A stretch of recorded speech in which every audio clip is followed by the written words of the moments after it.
Gabriella et Jacques, les jumeaux du prince Albert et de Charlène de Monaco, vont fêter leur 9e anniversaire le 10 décembre prochain.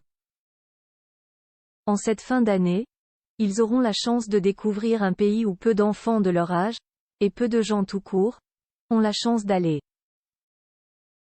La suite après la publicité, ils font la fierté de leurs célèbres parents. À l'aube de leur 9e anniversaire qu'ils fêteront le dimanche 10 décembre prochain, Gabriella et Jacques sont déjà bien matures et surtout prêts à assumer les responsabilités que leur impose leur statut de membre de la famille princière de Monaco. Chacune de leurs sorties est scrutée à la loupe, mais malgré leur jeune âge, Gabriella et Jacques ne font pas de remous, contrairement à un certain prince Louis de l'autre côté de la Manche. À plusieurs reprises, dans des interviews, Charlène et Albert de Monaco n'ont eu de cesse de clamer toute la fierté qu'ils ressentent à l'égard de leurs jumeaux, sages comme des images malgré des caractères bien trempés, surtout pour la petite fille. Le prince et la princesse ont à cœur de transmettre à leurs 2 enfants les valeurs qui leur sont chères, à commencer par la protection de l'environnement et des espèces en voie de disparition.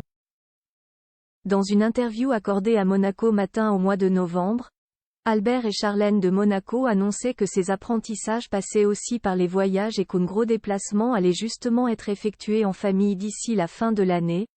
Nous irons en Antarctique, avait indiqué Albert.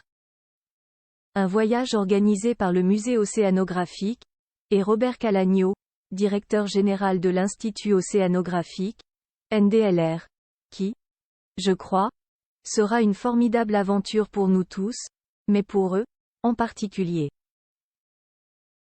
Jacques et Gabriella, déjà formés pour leur avenir incarnant le futur de la principauté, Jacques et Gabriella ne croulent pas encore sous les responsabilités.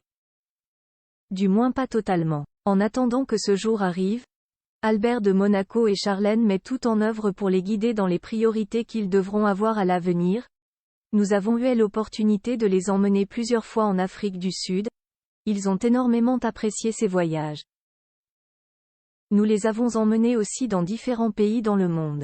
C'est un privilège de pouvoir le faire, de leur montrer une diversité de cultures, de religions, de différences, expliquait Charlène. Ils sont ouverts à la façon dont l'environnement change et aux manières de le préserver. Un trait de caractère qu'ils ont hérité de leurs parents, ça ne fait aucun doute. La suite après la publicité.